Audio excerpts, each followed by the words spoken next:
The flash of cameras was relentless that night.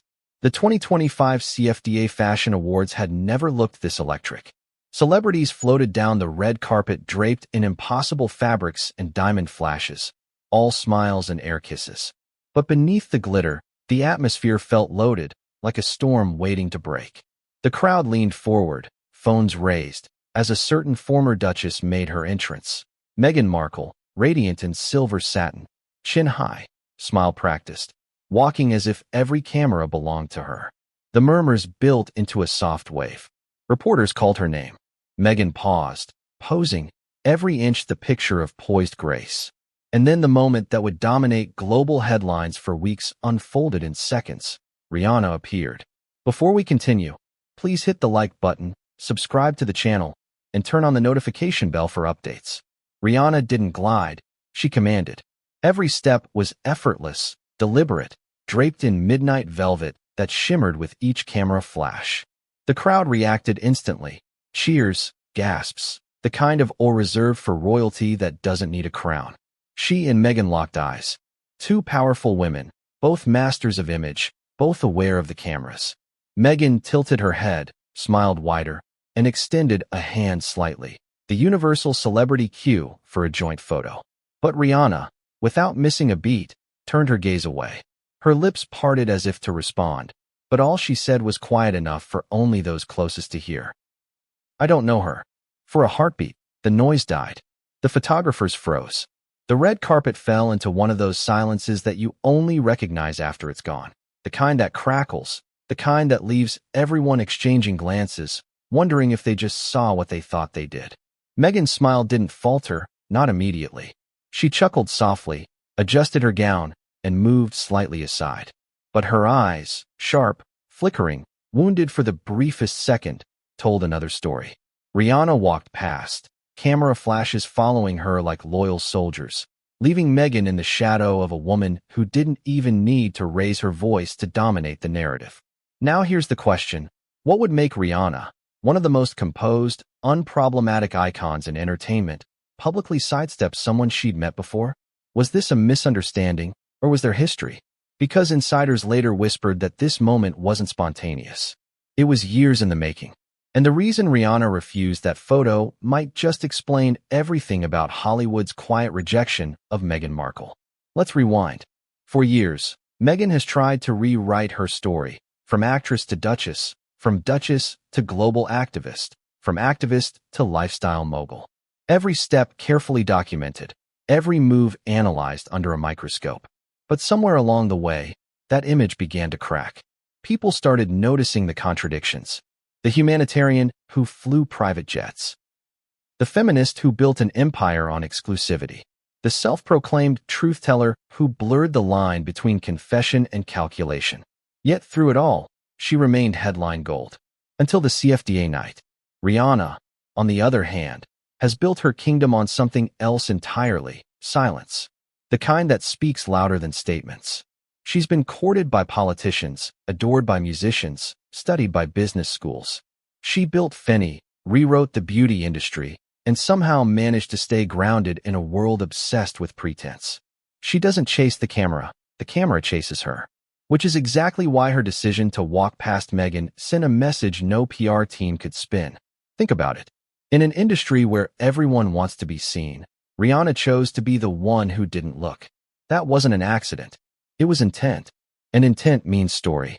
Witnesses backstage said the tension began hours before the event even started. Meghan arrived earlier than scheduled, her team buzzing around her like anxious satellites. She was reportedly insistent about her position on the red carpet lineup, not just where she'd stand, but who she'd stand beside.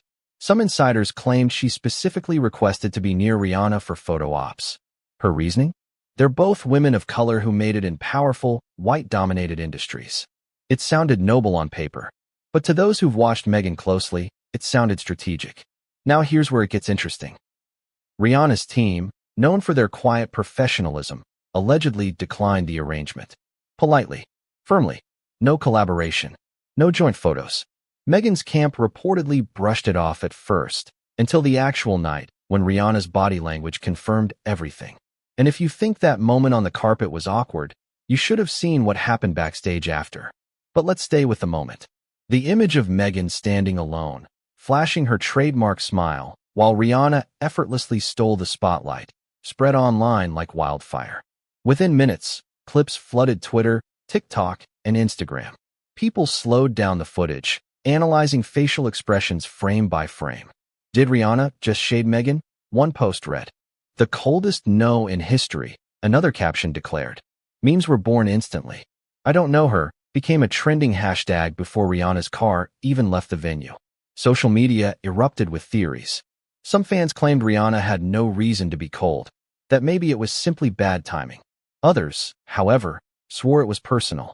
The rumor mill churned out receipts, alleged comments Meghan once made in interviews about Rihanna's fashion line, awkward comparisons made during her Royal Hollywood phase, and, most damningly, whispers that Meghan had name-dropped Rihanna in private circles to boost her own relevance.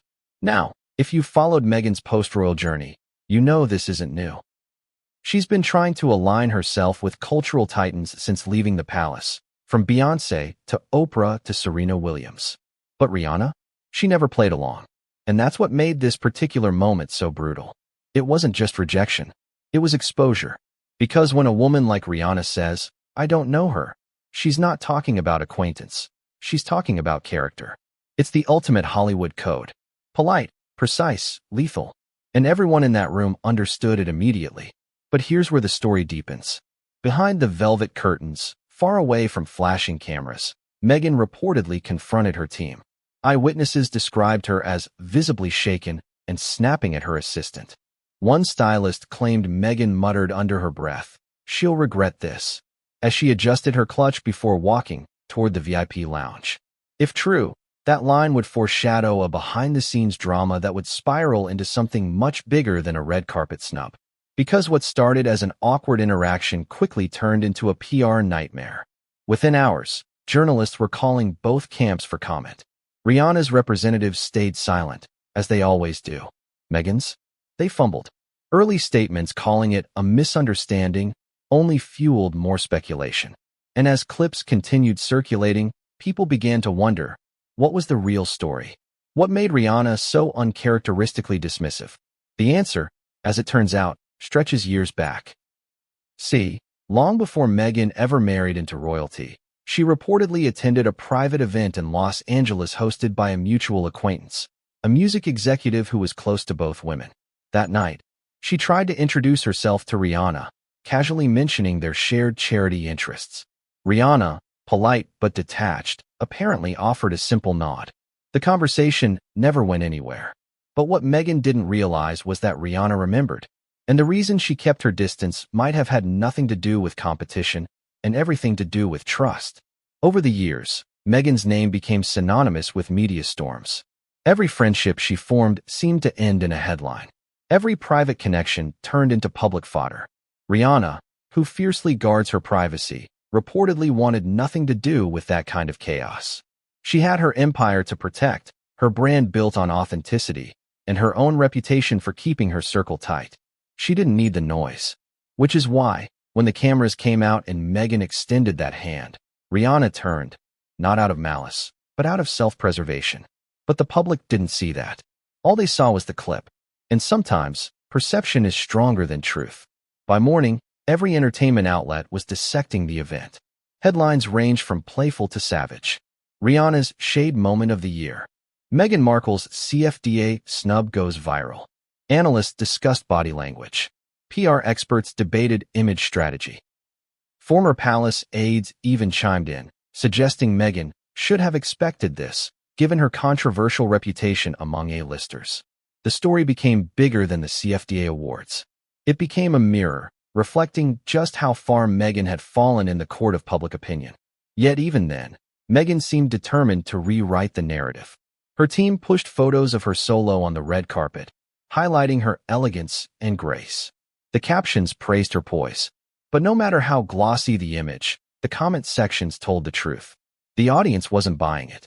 For the first time in a long time, Meghan's charm seemed to falter. The sympathy wasn't hers. It belonged to Rhianna, the woman who didn't have to say much to make a statement. And this is where you, as a viewer, start to wonder, Was this a one-off humiliation or the symptom of something deeper?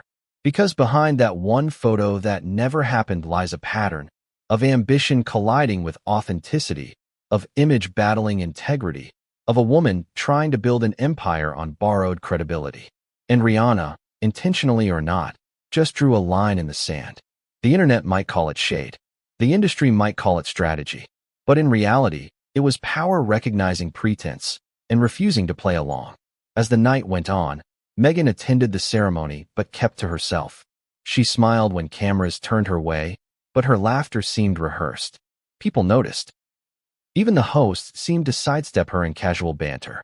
Meanwhile, Rhianna was radiant, collecting compliments, posing for photos, laughing with designers and icons. When she accepted her award later that night, her speech included one particular line that made audiences perk up. "To everyone who knows me, thank you for keeping it real." The room erupted. Meghan clapped. Slowly. Coincidence? Maybe. But for those watching closely, it felt deliberate. A poetic punctuation mark on an evening that had already spoken volumes. And as Meghan left early, slipping into her car before the after-party even began, her driver reportedly overheard her whisper something that would send chills through anyone who's watched her rise and fall. "They'll see. They'll all see." What did she mean? Was it anger? A promise? A warning? No one knows. But one thing was certain, that night was not the end of the story. It was the spark. Because just hours later, a backstage recording would leak online. A recording that would take this scandal from gossip to global reckoning. The red carpet stretched like a living river of glitter. The 2025 CFDA Fashion Awards were in full swing, the kind of night where status wasn't just worn. It was measured in glances, poses, and the speed of camera flashes. The world was watching, and every step on that carpet was a silent power move. The press, the fans, the influencers, everyone waited for that moment when royalty met celebrity, fame met legacy. And right in the middle of that electricity stood Meghan Markle, smiling the way only someone trained in diplomacy can. Except this time, it wasn't diplomacy that would define her evening, it was distance. Rhianna's distance. It started subtly. Meghan arrived earlier than most A-listers, her team ushering her along with quiet efficiency. Her gown, silver, sleek, architectural, was meant to evoke Hollywood royalty. The flashes adored her. Commentators on the sidelines whispered compliments mixed with critique. "She looks incredible," followed by, "But does she fit in here?" That question lingered, unspoken yet heavy, because the fashion world had moved on since Meghan's royal era. The spotlight she once commanded didn't feel as warm anymore. It felt borrowed. Then, as if choreographed by fate, Rhianna entered. There's a particular kind of silence that follows Rhianna. It's not the hush of fear, it's reverence. She doesn't need to pose. Her presence does the work. Her outfit, a sculptural black velvet gown paired with diamond cuffs, caught the light like it had been designed to outshine every lens. She didn't smile for every camera. She simply looked, and the world adjusted its focus. Meghan, positioned a few feet away, noticed. You could see it in the tightening of her jawline, in the way she subtly shifted her stance, as if recalibrating her confidence. Reporters noticed too. "Get them together," someone shouted from the crowd. It wasn't unusual. Pairing two cultural icons in a photo was social media gold. Meghan turned slightly, a poised half-step in Rhianna's direction. Her lips curved into a diplomatic smile, the kind that says, "I'm approachable, we're peers." Rhianna glanced over. Their eyes met, and for that one suspended heartbeat, the world froze. Then came the refusal. Rhianna tilted her head, eyebrows lifting slightly, and with a calmness that cut through the noise, she said it. "I don't know her." The words weren't shouted. They didn't need to be. They slipped out soft, measured, lethal. And though only those closest heard, the reaction spread instantly. Someone near a microphone picked it up, someone recorded it, and within minutes, the audio would circle online like wildfire. But in that moment, it was enough to make Meghan pause mid-step. Her smile flickered. She adjusted her clutch, smoothed the front of her gown, and gave a faint nod to no one in particular. It was the kind of micro-expression trained actresses learned to mask humiliation. Yet, every camera seemed to catch it. Rhianna, meanwhile, had already turned her attention to another conversation, laughing easily with a designer as if nothing had happened. Her grace made the silence louder. And that was the moment the entire red carpet seemed to shift. Whispers rippled down the press line. Did she just ignore her? Was that shade? What did she say? Photographers hesitated, unsure whether to keep shooting Meghan or swing their lenses toward Rhianna. Most chose Rhianna. Meghan stood still, aware of it all, her smile now mechanical. Now, here's what's fascinating. This wasn't just another awkward celebrity encounter. This was symbolic. A woman once dubbed the most photographed person in the world had just been publicly dismissed by another woman who never needed the approval of the lens. For Meghan, whose entire post-royal brand thrived on association, proximity to power, influence, and relevance, the absence of acknowledgement was devastating. Because in the celebrity ecosystem, invisibility is worse than scandal. Minutes later, as Meghan made her way down the carpet, she tried to recover the moment. She laughed a little louder, posed a little longer, but the energy had changed. Her expressions looked forced. Her answers to the press were curt. A reporter asked how she felt about being back in the fashion spotlight, and she replied, "It's always lovely to celebrate women supporting women." The irony hit everyone listening.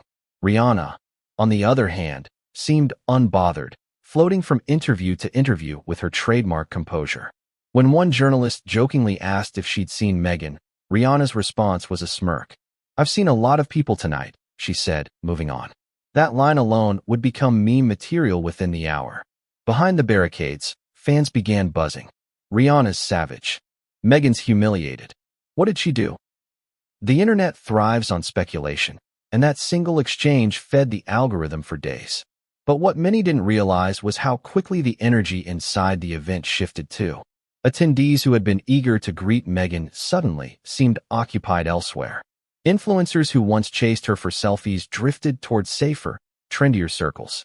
You could sense it, a quiet withdrawal, like air leaving a balloon. Now imagine being Meghan in that moment. Every social cue around you changing. The same industry that once hailed you as a modern royal turning politely cold. She smiled through it, of course, because that's what she does, but the cracks were there. As she took her seat inside, positioned strategically but not prominently, her composure returned. Outwardly. But her eyes told another story, restless, calculating, scanning the room for who had seen what. It wasn't long before snippets began leaking online. A 10-second clip from the carpet surfaced on X, captioned, "Rhianna curving Meghan in 4K." It exploded. Within minutes, millions had viewed it. The audio, slightly muffled but clear enough, captured Rhianna's soft but definitive tone. "I don't know her." 3 words.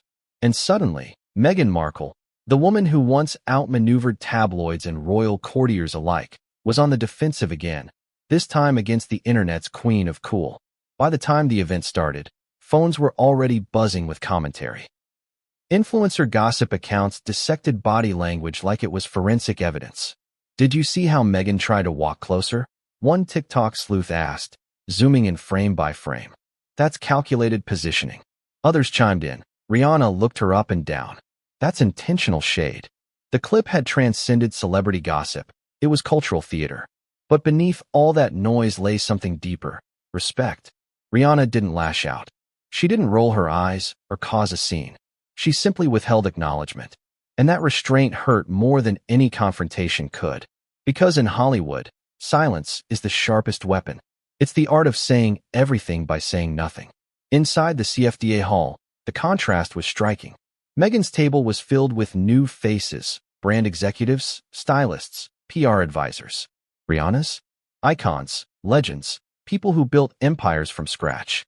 Every time Rhianna laughed, the cameras found her. Every time Meghan smiled, the cameras hesitated. That kind of imbalance doesn't just happen, it's earned. The night was becoming a metaphor for their careers. One effortless, one orchestrated. As the awards progressed, Meghan was seen chatting politely, laughing at intervals that felt rehearsed. Observers later noted she barely ate, her attention flickering toward Rhianna's table more than once. At one point, when Rhianna stood to accept her award for Global Fashion Innovator, the audience rose in applause. Meghan clapped too. Slowly, deliberately, expression unreadable. Then Rhianna delivered a speech that many believe was layered with meaning. "I want to thank everyone who stays true to themselves," Rhianna said. "In a world full of pretenders, authenticity is the last luxury." The crowd roared. Meghan's smile didn't move, but her knuckles whitened slightly against her clutch. It's unclear whether Rhianna meant those words as shade, but perception became reality. The clip of her speech paired with Meghan's reaction went viral almost instantly. The internet dubbed it the realest royal moment. Memes showed Rhianna as the queen, with captions like, "No tiara needed." And Meghan? She became the symbol of overreach, the celebrity who tried to climb too high, too fast. Yet, here's what keeps the story fascinating. Meghan didn't walk out. She stayed. She endured the whispers, the glances, the occasional side eyes. Because that's what she's always done, survive through image. But this time, the image was slipping. As the event ended, she was among the first to leave. Cameras caught her stepping into her car, still smiling faintly, waving as if nothing had happened. But once inside, the mask cracked. A source close to her later said she looked furious. Not hurt, furious. She felt disrespected, the source revealed. She said Rhianna used the moment to humiliate her. Others claimed Meghan immediately called her PR strategist, demanding damage control. "Spin it," she reportedly said. "Make it look accidental. But you can't spin authenticity. You can't fake real energy." And that's what the public saw. A collision between someone who radiates effortless confidence and someone desperately trying to reclaim it. Within hours, entertainment shows replayed the moment on loop. Was it personal? Is there hidden tension? Why did Rhianna say that? Every outlet speculated, but Rhianna remained silent. Her refusal to comment only amplified her mystique. Meghan, meanwhile, became the story again, but not on her own terms. And this is where we ask the real question. Why does this moment matter? Because it wasn't just about one woman rejecting another. It was about what happens when authenticity collides with performance, when image meets reality, when someone who has mastered silence stands against someone who weaponizes attention. The red carpet wasn't just a backdrop, it was a battlefield. And in that battle, one woman didn't even need to raise her voice to win. Still, beneath the glamour and gossip, something more sinister was brewing. Those 10 seconds of rejection ignited something behind closed doors. Conversations, allegations, leaks. Because just when Meghan thought the moment would fade into another PR cycle, something else happened. A recording emerged. One that would reveal what truly went on behind the scenes. Long before the flashbulbs popped at the 2025 CFDA Fashion Awards, before Rhianna's quiet refusal turned into a viral moment, there was a story that had been simmering behind closed doors. You see, moments like that don't just happen. They're born out of tension, small encounters, subtle betrayals, whispered warnings that grow into full-blown storms. This one, it started years ago, long before Meghan Markle and Rhianna ever stood on the same carpet. Let's rewind to 2019, that transitional year when Meghan was still the Duchess of Sussex, and Rhianna was busy building an empire that would rewrite the business of beauty. Meghan had just returned from a royal tour in South Africa, basking in praise for her humanitarian work. But there were murmurs, quiet, skeptical questions from those who felt her outreach wasn't entirely selfless. "She's always performing," one royal correspondent had whispered. Around that same time, Rhianna was being praised for Fenty Beauty's inclusivity and her unwavering authenticity. She wasn't pretending to lead a movement. She was living it. That contrast didn't go unnoticed in Hollywood circles. According to multiple insiders, Meghan had been eager to connect with Rhianna since her Suits days. When she entered royal life, that interest grew. She admired Rhianna's influence, her confidence, her ability to shape culture on her own terms. Meghan's strategy, as one PR insider later admitted, was to align herself with figures who represented the modern ideal of female empowerment. Women like Beyoncé, Serena Williams, and, yes, Rhianna. She saw them as allies, the insider said, but also as stepping stones. In her mind, association was elevation. So when a mutual acquaintance, a Los Angeles event coordinator, offered to introduce Meghan to Rhianna at a charity gala in Beverly Hills, Meghan jumped at the chance. The meeting, though brief, set the tone for everything that followed. Meghan reportedly approached Rhianna with enthusiasm, referencing their shared commitment to social causes. "We should collaborate someday," Meghan allegedly said. Rhianna, polite but detached, smiled and replied, "We'll see." It wasn't dismissive, just neutral, but neutrality doesn't sit well with someone who thrives on affirmation. From that moment on, Meghan seemed determined to turn that interaction into something bigger. She mentioned Rihanna's name in interviews, subtly weaving her into her brand narrative. "Rihanna has done so much for representation," she said in a 2020 podcast. "I think women like her prove that you can lead with authenticity." The quote sounded complimentary, until Rihanna's fans noticed what Meghan left unsaid. It wasn't acknowledgement, it was alignment. And for Rihanna, that distinction mattered. Because Rihanna had learned the hard way that proximity to power often comes with strings attached. She'd seen how industries exploit narratives of empowerment for personal gain. And she wasn't about to be anyone's accessory, especially not in the calculated PR world Meghan seemed to inhabit. Rihanna's radar for authenticity is unmatched, one stylist close to her explained. She can smell performance a mile away. But Meghan didn't stop there. After stepping down from royal duties in early 2020, she and Prince Harry relocated to California and began building what they called a new chapter. New partnerships, new production deals, new causes.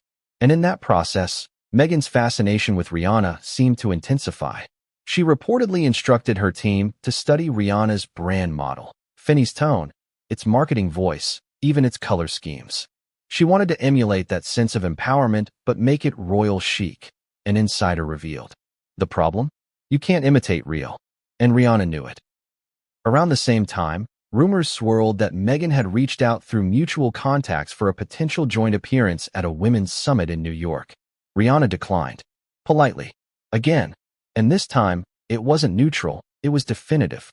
Those close to her said she didn't trust the optics. "She doesn't do performative friendship," one friend said. "She does connection or nothing." For Meghan, that quiet rejection must have stung. Especially because she was still trying to rebrand herself as a global influencer rather than a fallen royal. She had big plans, a lifestyle brand in the works, rumored collaborations, whispers of a beauty line to rival Finny itself. And maybe that was the problem. People close to Rihanna say she saw it coming a mile away, the attempt to occupy the same space, to leverage shared identity for visibility. That's not something Rihanna tolerates easily. Then came 2021. The year Meghan sat down for her now infamous interview with Oprah. The world watched as she opened up about her struggles inside the royal institution. It was emotional, raw, and undeniably historic. But behind the scenes, Hollywood's elite had mixed reactions. Some empathized, others saw strategy. Among them, Rihanna reportedly raised an eyebrow. She didn't comment publicly, she never does, but sources close to her claimed she found Meghan's performance too polished. Not because the pain wasn't real, but because the packaging was. "Rihanna doesn't cry for cameras," a friend said. "If she's hurt, she disappears." Meghan performed. And that's when the respect disappeared. After that, Rihanna's circle quietly closed its doors. Invitations stopped. Introductions faded. And in an industry where silence means everything, that silence spoke louder than any confrontation could. Still, Meghan's fascination never waned. She continued to reference Rihanna subtly in interviews, always trying to position herself in the same conversation, the conversation about strong, independent women redefining power. But Rihanna wasn't playing. Fast forward to early 2025. Meghan's public image had reached a crossroads. Her Netflix series had lost momentum, her podcast deal was shaky, and her social influence wasn't what it used to be. The public was skeptical, the mystique was gone. So, when her team learned Rihanna would be attending the CFDA Awards that year, Meghan reportedly saw an opportunity, one last chance to attach herself to cultural relevance. She wanted that photo, a publicist claimed. A single picture with Rihanna would have been worth 1,000 headlines. Meghan understood the value. But Rihanna did too. Behind the scenes, Rihanna's camp had already been briefed. They were aware of Meghan's intent, her team's quiet request to have them placed together for a photographic synergy. Rihanna, known for her no-nonsense professionalism, refused. She said it wasn't her vibe, said one stylist. She didn't want to be part of anyone's narrative. The decision wasn't emotional, it was practical. Rihanna protects her brand fiercely. She doesn't co-sign chaos. And in that moment, Meghan represented exactly that, chaos. Still, Meghan persisted. Days before the event, sources say she made personal calls to a few CFDA insiders, emphasizing her admiration for Rhianna's work and hoping to build a positive moment for women in the industry. On paper, it sounded wholesome. In reality, it reeked of strategy. You could tell it was a setup, one producer said. She wanted to create a headline, not a connection. And Rhianna wasn't having it. When the night finally came, everything unfolded like a slow-motion replay of destiny. Meghan's carefully planned moment turned into her biggest public misstep. That single refusal, that quiet, "I don't know her," wasn't spontaneous. It was Rhianna drawing a line that had been years in the making. But here's where things get even more intriguing. Days after the event, someone leaked an alleged text exchange between a CFDA insider and Rhianna's stylist. In it, the stylist reportedly wrote, Meghan kept pushing. RIH said nope, we don't fake it. The authenticity of the messages was never confirmed, but the internet didn't care. It fit the narrative. And in celebrity culture, perception is truth. Meanwhile, Meghan's team scrambled to reframe the situation. They issued statements calling the moment a misunderstanding. They claimed Meghan never requested a joint photo, insisting that the women share mutual respect. But the damage was done. Rhianna didn't comment, didn't post, didn't clarify, and that silence amplified everything. The tabloids began to dig deeper. Old interviews resurfaced. The 2020 quote Meghan made about leading with authenticity was recirculated and dissected. Was she referencing Rhianna? Was that the beginning of the rift? Analysts and gossip channels tore apart her media history, connecting dots Meghan never intended anyone to notice. Suddenly, her carefully curated image looked fragile again. And that's the irony of it all. Meghan had spent years trying to align herself with the world's most influential women, but it was the one woman who didn't play along that finally unraveled her illusion. Rhianna didn't need to call her out, didn't need to post a cryptic story or release a statement. She just had to stand still and say, I don't know her. That's not just rejection, that's power. But power, once challenged, has consequences. Because Meghan wasn't about to take that moment quietly. As the headlines exploded, she began plotting her response, something subtle, something strategic. Because for Meghan Markle, every snub is an opportunity to reshape the narrative. And this time, she wasn't planning to just defend herself. She was planning to strike back. But what she didn't realize was that Rhianna wasn't done either. And what came next would prove that this story wasn't just about a photo. It was about reputation, revenge, and the quiet war of authenticity versus ambition. There's an old saying in Hollywood, you're not what you are, you're what people believe you are. And for Meghan Markle, that belief had always been her greatest weapon. Every outfit, every speech, every headline had been carefully orchestrated to build an image of grace, resilience, and relevance. But what happens when the illusion starts to crack? When the audience stops believing? That's what the CFDA moment did. It didn't just expose a snub, it exposed the fragile machinery behind Meghan's public persona. And at its core was one simple truth. Rhianna didn't just reject a photo. She rejected the performance. To understand the weight of that moment, you have to understand how Meghan built her power. From the moment she stepped into the royal world, she treated image like a form of currency. Every public appearance had purpose. Every smile was a strategy. Every private moment, leaked to the press, was part of a story she controlled. Even when she and Prince Harry left royal life, they didn't walk away from fame. They rebranded it. They transformed royal mystery into celebrity activism. Meghan wasn't just a duchess anymore. She was a brand. And in branding, perception is everything. But branding works only if people believe the message. That's what Meghan didn't anticipate. That the world would eventually see the difference between authenticity and performance.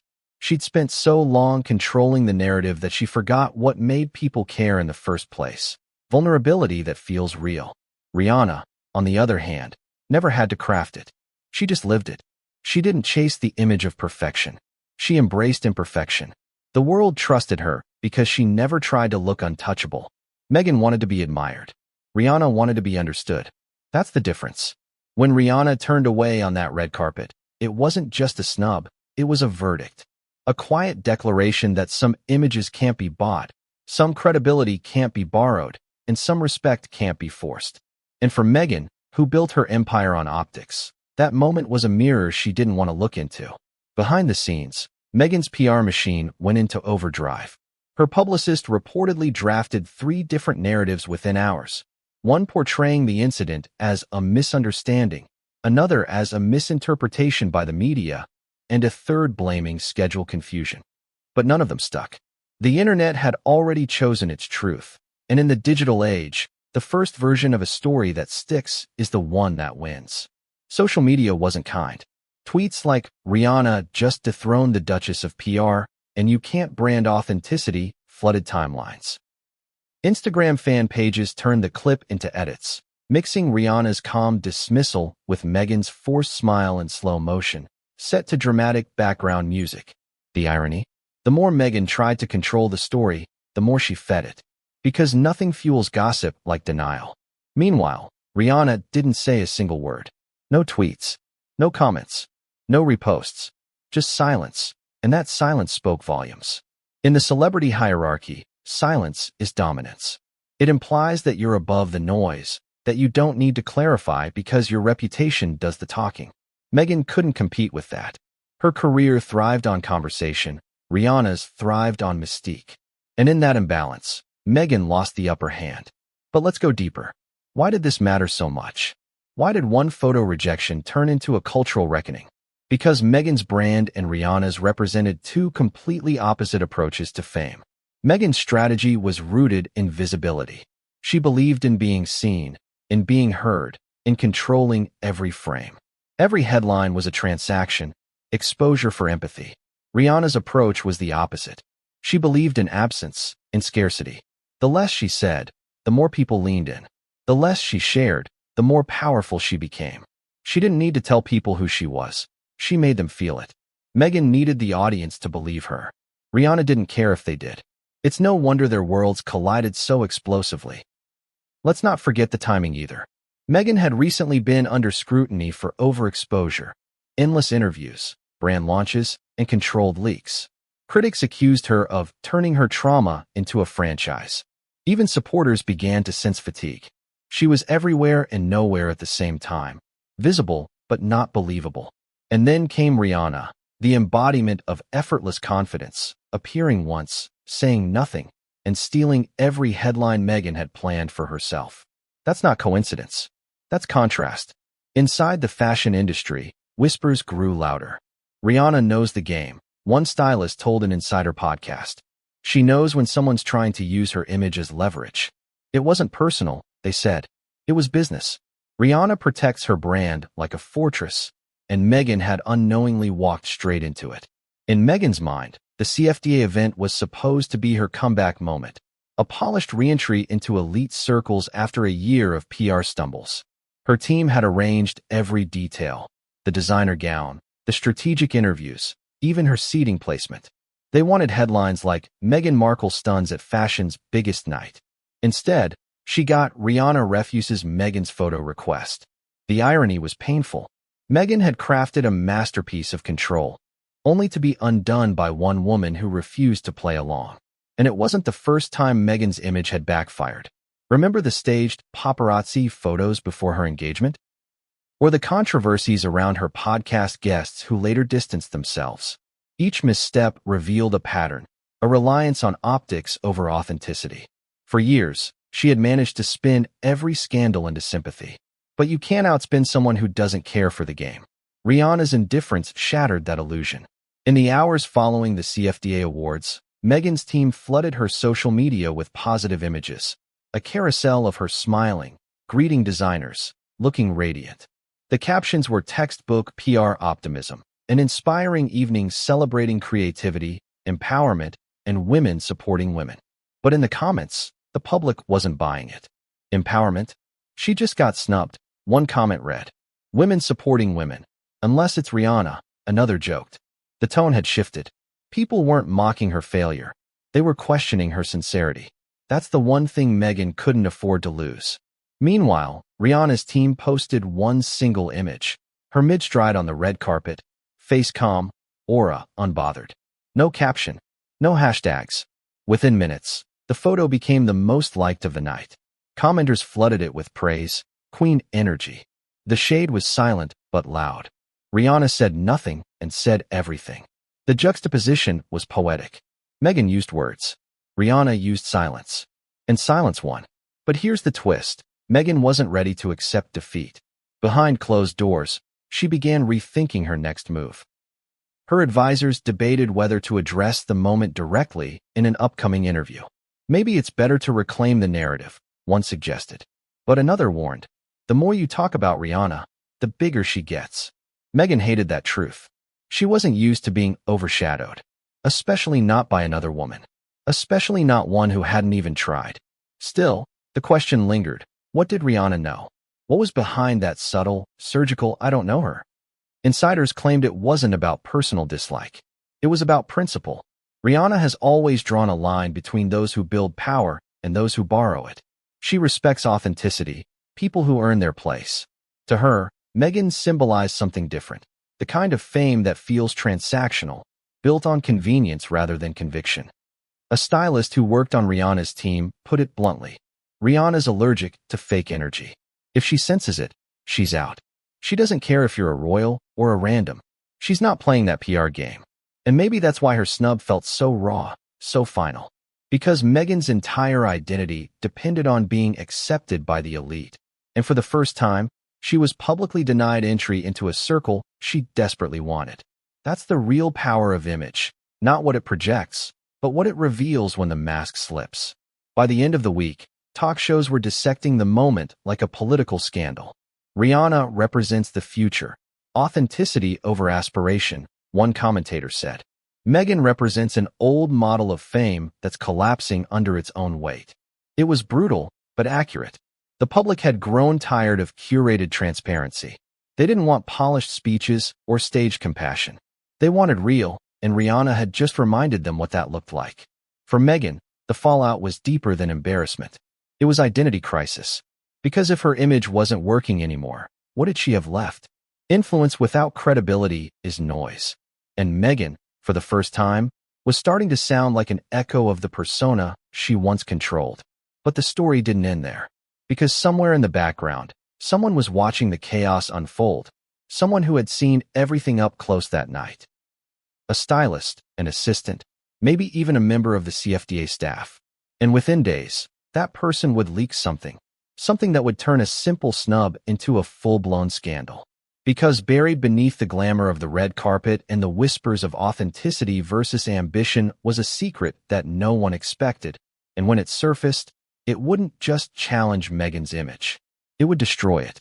They say in Hollywood, nothing is random, not a smile, not a friendship, and definitely not a seating chart.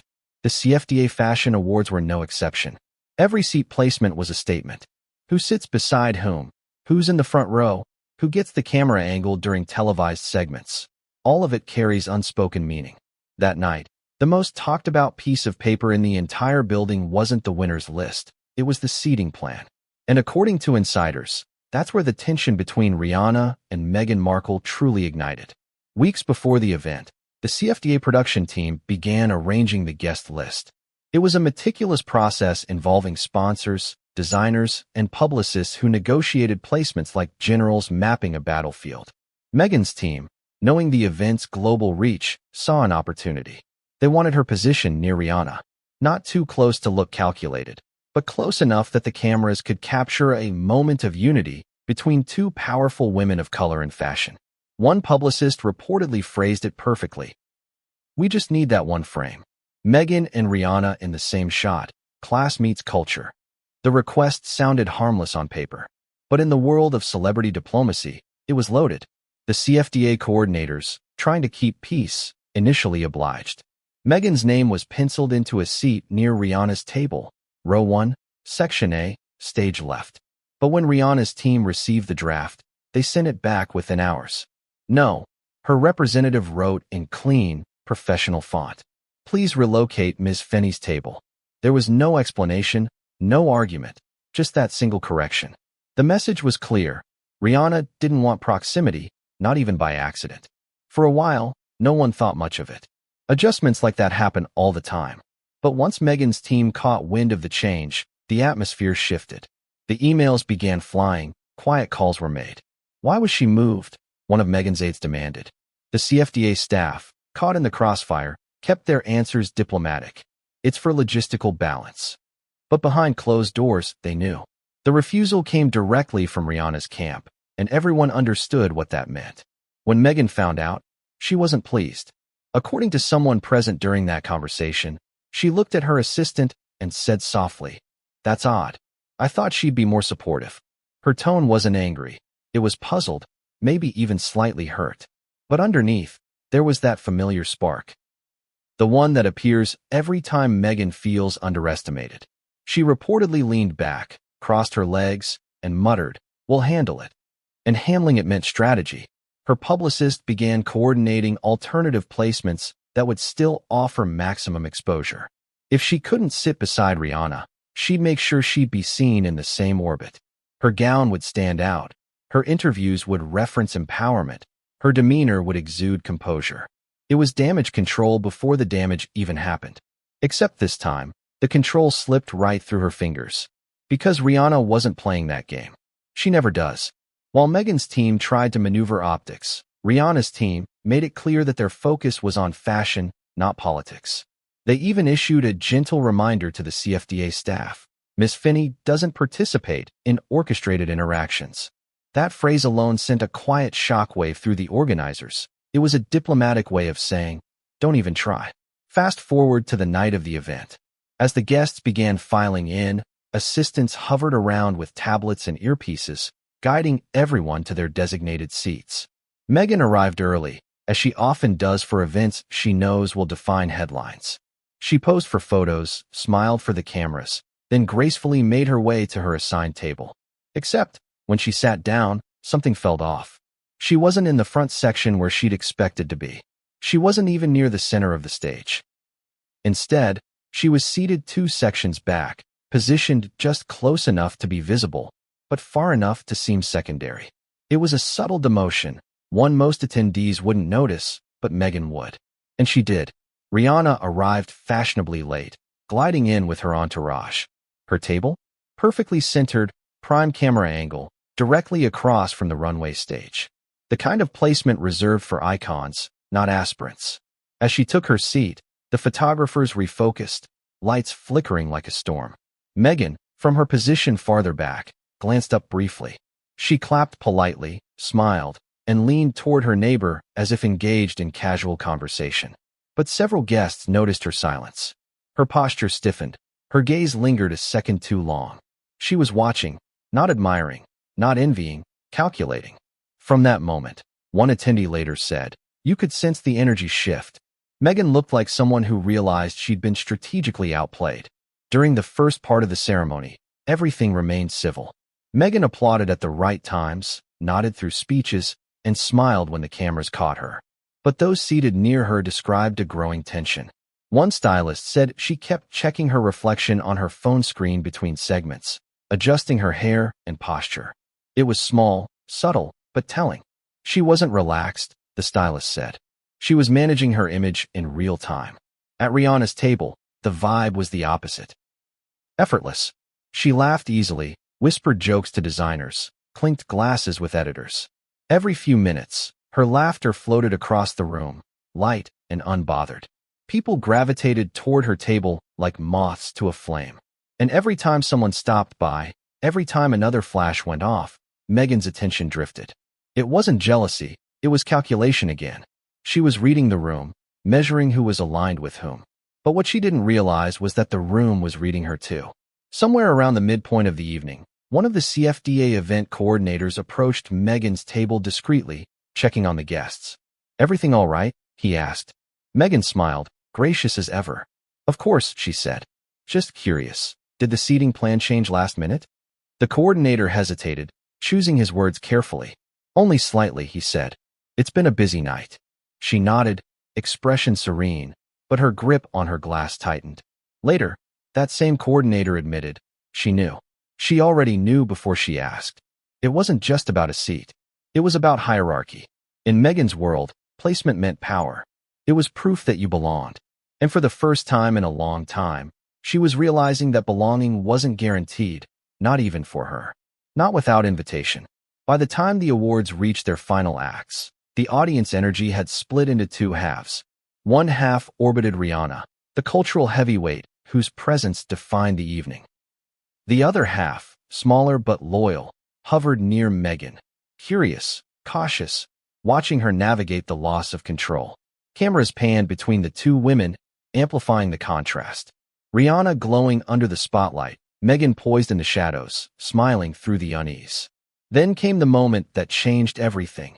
A brief backstage mix-up during the seating transition for the closing segment. Several guests were invited to move closer to the stage for a group presentation photo. Meghan's aide saw an opening. She approached one of the ushers and asked quietly if Meghan could be shifted forward, just for visibility. The usher, trying to avoid conflict, obliged and led her toward the front section. Meghan followed, confident, expecting perhaps to blend into the circle near Rhianna. But just as she reached the row, a CFDA staff member intercepted them. "I'm sorry, ma'am," he said politely. "This section's reserved." The tone was final. Meghan froze, nodded, and returned to her seat. The guests around her pretended not to notice, but they did.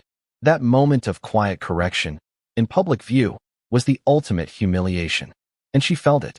Meanwhile, Rhianna, unaware or simply indifferent, remained the center of attention. When she later rose to accept her award, her speech, calm, elegant, piercing, felt almost poetic in its timing. "Fashion isn't about the front row," she said, glancing toward the audience. "It's about integrity. You can't fake that." The crowd erupted in applause. The cameras zoomed in. Meghan clapped, her expression unreadable. And just like that, the seating plan wasn't just logistics anymore, it was prophecy. It told a story that would outlast the night. It revealed who had real influence and who was still fighting for it. Meghan's seat wasn't misplaced. It was earned, exactly where the industry felt she belonged at that moment, close enough to watch the power, far enough to never touch it. When the ceremony ended, Rhianna left surrounded by stylists, designers, and flashing lights. Meghan exited quietly, escorted by her assistant through a side door, avoiding the main hallway where the media waited. The next day, her team released statements praising the incredible evening, celebrating women of vision. But behind closed doors, the conversation was different. "Who changed that chart?" Meghan asked her publicist. The answer came hesitantly. "Rihanna's people requested it." She paused, her voice low but cutting. Then she made it personal. But in reality, it wasn't personal. It was principle. Rhianna had drawn her boundary early, and Meghan just didn't see it coming. That seating plan wasn't just a chart, it was a message. And Meghan had read it far too late. Because as she would soon learn, the red carpet snub and the backstage shuffle were only the beginning. Something else was brewing behind the scenes, an even more explosive confrontation that no seating chart could have prevented. If the red carpet was a battlefield of smiles and glances, backstage was the aftermath, the place where masks slipped and true emotions bled through. Away from the flashes and microphones, the air felt thicker. You could hear the hum of stylists whispering, assistants pacing, and publicists on phones spinning stories before the headlines even wrote themselves. But on that night at the CFDA Fashion Awards, the tension wasn't about who won or lost. It was about one woman who just realized she was being quietly frozen out of the very world she was trying to dominate, Meghan Markle. The cameras had barely stopped flashing when she stepped off the carpet and into the narrow corridor behind the main stage. Her team trailed close behind. Hairstylist, makeup artist, two publicists, all whispering conflicting advice. Meghan's expression hadn't cracked yet, but her silence was louder than any words. One assistant, trying to lighten the mood, murmured, "You looked amazing out there, ma'am." Meghan didn't answer. She adjusted her gown, took a deep breath, and finally said, "Where's Rihanna's dressing room?" That question alone made everyone freeze. The event coordinator, startled, stammered, "Ms. Finney's team requested privacy, Duchess." "She's not accepting." "I'm not asking for a meeting," Meghan interrupted, her tone calm but clipped. "I just want to make sure we're not overlapping." But her team knew that wasn't the reason. Meghan never left anything to coincidence. She wanted to see, to understand, to control. The corridor outside Rihanna's section was a different world, cooler, quieter, filled with the kind of professionalism that comes with real power. Her team moved like an orchestra, stylists tweaking hemlines, assistants checking lighting, her manager reviewing notes. Rhianna herself stood in front of a mirror, serene, her phone in hand. A faint trace of perfume, amber and smoke, hung in the air. It was the scent of someone who didn't need to prove anything. Just a few doors down, Meghan's temporary suite was chaos. Hairpins clattered, voices overlapped, and her publicist frantically typed an email draft that would later become her post-event statement. "We can't let this narrative run wild," she whispered to another team member. "We'll emphasize empowerment, collaboration, the theme of women uplifting women." But Meghan wasn't listening. She was pacing, heels clicking sharply against the marble. Her assistant tried to hand her a water bottle. "No," Meghan said, waving it away. "She thinks she's untouchable." That single line would later leak from someone on her staff, recorded on a phone, muffled but unmistakable. The clip would hit the internet hours later, sending fans into a frenzy. But at that moment, no one in that room could have predicted how far it would spread. As the show continued, the backstage corridors became a maze of movement. Models, designers, presenters, all passing each other in a blur of fabric and nerves. But for Meghan, it felt like moving through fog. Every smile from a passerby looked polite, not genuine. Every hello felt rehearsed. She'd been in this industry long enough to recognize distance when she saw it. Something had shifted. The energy around her had cooled, and the worst part? She didn't know who to blame. That's when her stylist leaned in. "I just overheard something near the main prep area," she whispered. "Someone from Rhianna's team was talking about you. They said she keeps inserting herself." "Not tonight." Meghan stopped mid-step. "They said that." Her voice was steady, but her eyes hardened. "That's what I heard. It might not be her directly, but—" "No," Meghan cut in. "It's her tone. Always through someone else. Never direct." That observation wasn't wrong. Rhianna didn't fight battles with words. She fought them with silence, timing, and subtlety, the kind that leaves her opponent second-guessing every move. Meghan understood that tactic all too well. She'd used it herself, once upon a time, when she held the upper hand. But now, she was on the other side of it, and it burned. Just as she was about to retreat to her room, a production assistant approached with a clipboard. "Ms. Markle, we'll be doing a group shot after the show, near the stage entrance. Are you available?" Meghan nodded automatically. Then she asked, "Who else will be there?" The assistant glanced at the list. Rhianna, Donatella Versace, Naomi Campbell, a few others." Meghan's expression flickered, then froze back into composure. "Of course," she said.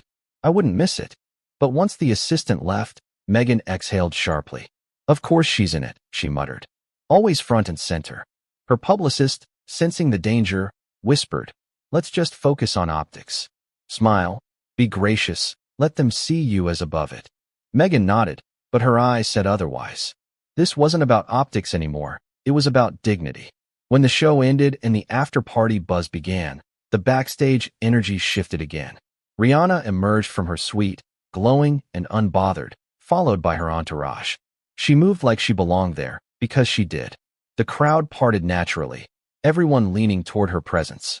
Meghan, meanwhile, lingered near the corridor entrance, waiting for her cue to join the group photo. But before she could step forward, someone from the CFDA staff politely intercepted. "Ms. Markle, we're at capacity in this section. Can we hold you just a moment?" That phrase, "hold you," was code for wait until the real stars are done. Meghan's team protested immediately. "She's part of this lineup," the publicist insisted. But the staff member stood firm. "We'll bring her in once the photographer's clear." The translation was brutal. Not now, not yet, not with them. For the next few minutes, Meghan stood there, just a few feet from where Rhianna posed for the group photo. The camera flashes went off in waves. Applause. Laughter. The kind of effortless joy that comes from people who don't have to fight for attention. Meghan's eyes flicked toward the scene, watching as Rhianna leaned in beside Naomi, joking with the photographers. The contrast was painful. It wasn't about fame or beauty, it was about belonging. And in that moment, Meghan realized she was on the outside looking in. Once the photo ended, Rhianna walked past, trailed by assistants and photographers. For a split second, their paths crossed again. Meghan straightened her posture, ready for acknowledgement, maybe even a polite nod. But Rhianna's gaze drifted past her like she was a stranger in a crowd. Not rude. Just nothing. That kind of dismissal cuts deeper than confrontation. Later, backstage chatter picked up. Someone overheard Meghan in her suite, her voice tight with frustration. "You don't treat people like that," she said sharply. "Not after everything I've done, everything I've represented." The response came from her PR advisor. "Rhianna doesn't owe anyone anything. That's her strength." Meghan's reply? "Then she'll see what happens when she underestimates me." That line would become the spark for everything that followed. By midnight, most guests had left. The corridors were quiet again, littered with empty champagne glasses and discarded event programs. Meghan's suite was still occupied. Her assistant packed up accessories while her publicist typed furiously, drafting statements for the morning press. Meghan stood near the window, staring out at the Manhattan skyline, her reflection staring back, perfect makeup, immaculate hair, and eyes that couldn't hide the storm behind them. "She wanted to make a point," Meghan said quietly. "And she did." Her publicist sighed. "Then let's make ours." They released the first statement 2 hours later. The Duchess of Sussex was honored to attend the CFDA Fashion Awards in celebration of women's creativity and solidarity. Any rumors of tension between attendees are entirely false. It was diplomatic, polished, and empty. The internet didn't buy it. The comment sections filled instantly. "So it's true. She's in damage control mode." "Solidarity?" Rhianna said, "I don't know her." "Buy it." The comment sections filled instantly. "So it's true. She's in damage control mode."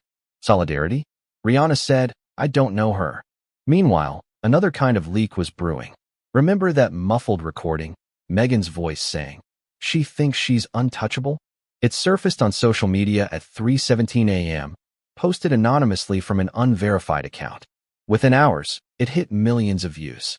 The clip was short, grainy, and devastating. The audio cut right before Meghan's tone shifted from frustration to something darker. Fans dissected it endlessly. Is this jealousy? Was she set up?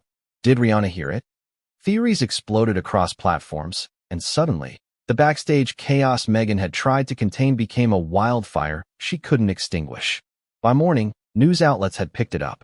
Entertainment headlines screamed variations of the same theme. Leaked audio reveals Meghan's backstage meltdown after Rhianna's snub. Talk shows replayed the clip on loop. Analysts debated whether it was fair or manipulated, but the damage was irreversible. The woman who once prided herself on composure was now the face of insecurity, and her silence only made it worse. But what most people didn't know was that there was another part to that recording, one that hadn't been released yet. A longer version that captured what happened just after the clip ended. And that version would soon find its way into the hands of a journalist with connections to both women. Because somewhere in that backstage chaos, someone had been listening, someone with access, someone who saw an opportunity. And when that second clip leaked, the one with Meghan's full statement, it wouldn't just shift the narrative. It would explode it. Because what she said next was more than frustration. It was a confession. If the red carpet was the spark and the backstage drama was the smoke, what came next was the fire, the kind that can burn reputations to ash. It started as a rumor, then a whisper, then a full-blown digital storm that none of Meghan's team could contain. The world woke up the next morning to a 7-second audio clip that felt too sharp, too raw to ignore. A recording that captured the unfiltered frustration of a woman who had built an entire empire on control. And yet, somehow, this time, control was the one thing she'd lost. The clip began innocuously enough. A door closing, faint chatter, and then Meghan's voice, unmistakable, tight with anger. "She thinks she's untouchable," she said. The tone wasn't theatrical or staged. It was low, clipped, and brimming with the kind of irritation that comes from being humiliated in public. But what came after that, what hadn't been aired yet, was worse. Because the leaked version that the public heard, that was only part one. The real chaos began when the full recording dropped hours later. According to insiders, the hot mic wasn't planted. It wasn't sabotage. It was an accident. A casualty of modern celebrity paranoia. Meghan had been wearing a tiny lapel mic, a leftover from an earlier behind-the-scenes documentary segment her team was quietly filming about her comeback to public life. The footage was supposed to show her elegance, her grace under pressure, her ability to command any room. Instead, it captured something entirely different, the unraveling of her composure. At exactly 11:43 p.m., the uncut version surfaced on X, formerly Twitter, posted anonymously under the caption, "So this is what empowerment sounds like." It was longer, 52 seconds of escalating frustration. The clip began with Meghan muttering under her breath, "You don't just walk away from someone on camera like that. Not me. Not after everything I've done." An aide's voice, quiet but audible, replied, "She probably didn't mean it that way." Meghan's reply was sharper, bitter. She knew exactly what she was doing. "This isn't ignorance, it's strategy." The aide hesitated. "Maybe it's just her being herself." "That's the problem," Meghan cut in. "Everyone loves her for being herself. But when I do it, it's a performance." There was silence, then a sound, heels pacing across the marble floor. And then, the line that sent the internet into meltdown. "I built my image from nothing. She was born into it. And now she's acting like she's above me? Please." She plays humble, but it's all branding. That last sentence hit like a punch. Because in one breath, Meghan had flipped the script, accusing Rhianna, one of the most respected self-made icons of her generation, of being the faker. To millions of listeners, it sounded like jealousy. But to those who knew Meghan's history with media control, it sounded like projection. The reaction was immediate and ferocious. The clip went viral across every platform.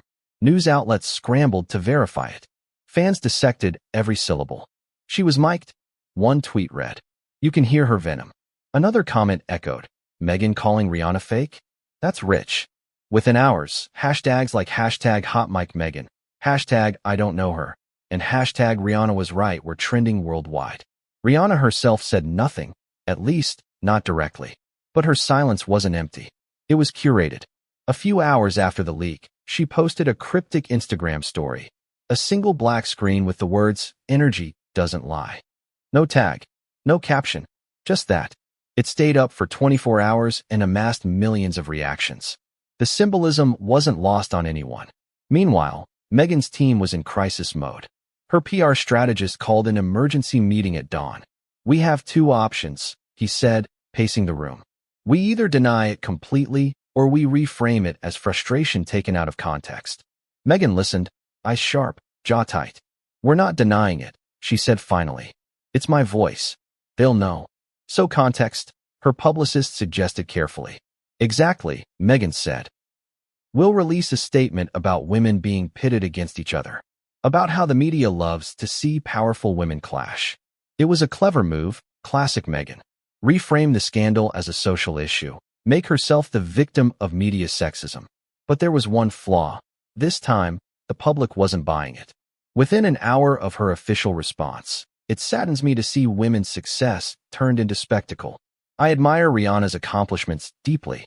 The comment sections exploded with sarcasm. "Admire her so much you called her fake," one reply read. Another said, "Gaslight, gatekeep, Duchess." The irony was brutal. For years, Meghan had been the master of narrative control, spinning adversity into empowerment. But this time, the narrative spun her. Behind the scenes, the fallout was personal too. Brands that had been in quiet talks with her lifestyle project, American Riviera, began to distance themselves. One unnamed fashion house reportedly paused its collaboration, pending brand alignment review. In Hollywood terms, that meant they were waiting to see if she'd recover, or if she was poison. And all the while, Rhianna remained silent. No interviews, no comments. But her absence only made the story bigger. Everyone wanted her reaction. Talk shows begged for it. Late-night hosts made jokes about it. Memes flooded timelines.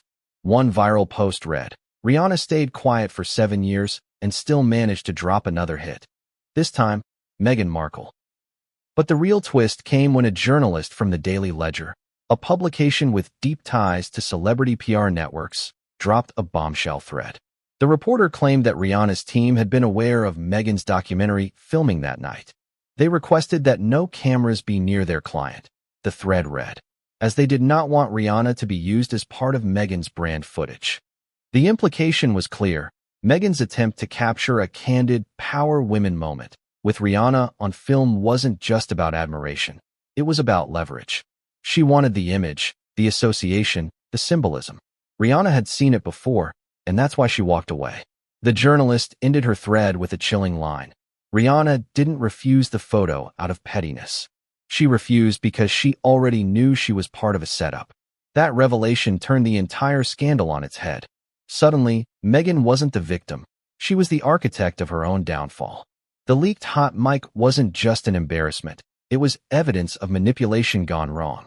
Meanwhile, industry insiders began whispering about a second recording, the one Meghan didn't know existed. According to a CFDA staff member who spoke anonymously, one of the event's internal security cameras had picked up part of Meghan's conversation with her aide after the hot mic moment. The audio was faint, but one line was clear. "We can use this. She'll look arrogant when we play humble." That line never aired publicly, but the rumor of it was enough.